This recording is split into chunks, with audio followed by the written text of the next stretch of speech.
Números capítulo 35. As cidades dos levitas. Nas campinas de Moabe, junto ao Jordão, na altura de Jericó, o Senhor disse a Moisés: Ordene aos filhos de Israel que da herança da sua posse deem cidades aos levitas em que possam morar, e também campos de pastagem ao redor das cidades. Os levitas terão essas cidades para morar nelas. Os campos de pastagem ao redor das cidades serão para o gado, para os rebanhos e para todos os animais deles. Os campos de pastagem ao redor das cidades que vocês darão aos levitas, desde a muralha da cidade para fora, serão 450 metros ao redor. Fora da cidade do lado leste, vocês devem medir 900 metros do lado sul, 900 metros do lado oeste, 900 metros, e do lado norte 900 metros, ficam na cidade no meio. Estes lhes serão os campos de pastagem ao redor das cidades. Das cidades que vocês darão aos levitas, 6 serão cidades de refúgio, aos quais vocês darão para que nelas se acolha o homicida. Além dessas, vocês darão aos levitas 42 cidades. Todas as cidades que vocês darão aos levitas serão 48 cidades, juntamente com os campos de pastagem. As cidades que vocês darão aos levitas devem ser da herança dos filhos de Israel. Se a tribo for numerosa, dará muitas cidades. Se a tribo for pequena, dará poucas cidades.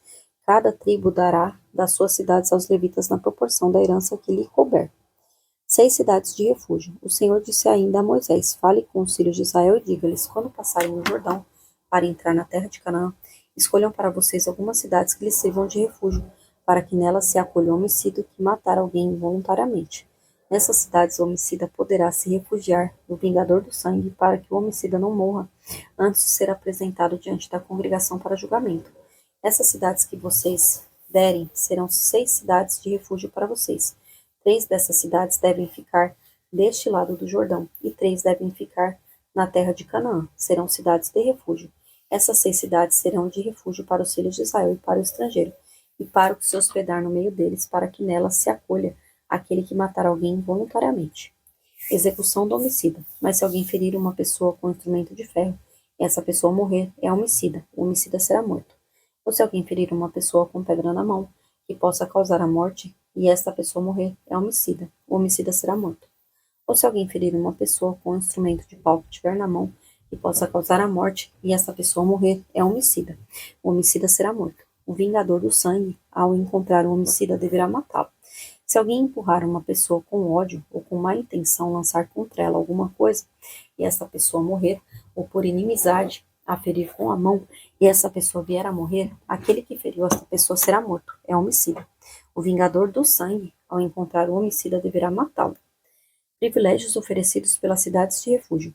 Porém, se alguém empurrar outra pessoa subitamente, sem inimizade, ou contra ela lançar algum instrumento sem má intenção, ou sem vê-la deixar cair sobre ela alguma pedra que possa causar-lhe a morte, e essa pessoa morrer, não sendo sua inimiga, nem tendo a intenção de causar-lhe mal, então a congregação julgará entre o matador e o vingador do sangue, segundo estas leis, e livrará o homicida da mão do vingador do sangue, e o fará voltar à sua cidade de refúgio, onde havia se refugiado. Ali ficará até a morte do sumo sacerdote que foi ungido com o santo óleo.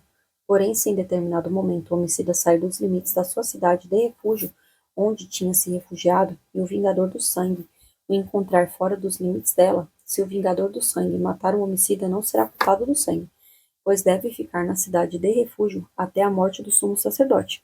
Porém, depois da morte desse, o homicida voltará à terra de sua posse.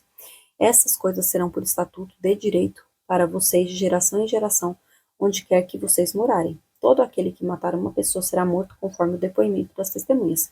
Mas uma só testemunha não deporá contra alguém para que morra. Não aceitem resgate pela vida do homicida que é culpado de morte. Ele deve ser morto. Também não aceitem resgate por aquele que se acolher a uma cidade de refúgio e quiser voltar para sua terra antes da morte do sumo sacerdote. Assim não profanem a terra em que vocês estão, porque o sangue profana a terra. Nenhuma expiação se fará pela terra por causa do sangue que nela for derramado, a não ser com o sangue daquele que o derramou. Portanto, não contaminem a terra na qual vocês vivem, no meio da qual eu habito, pois eu, o Senhor, habito no meio dos filhos de Israel.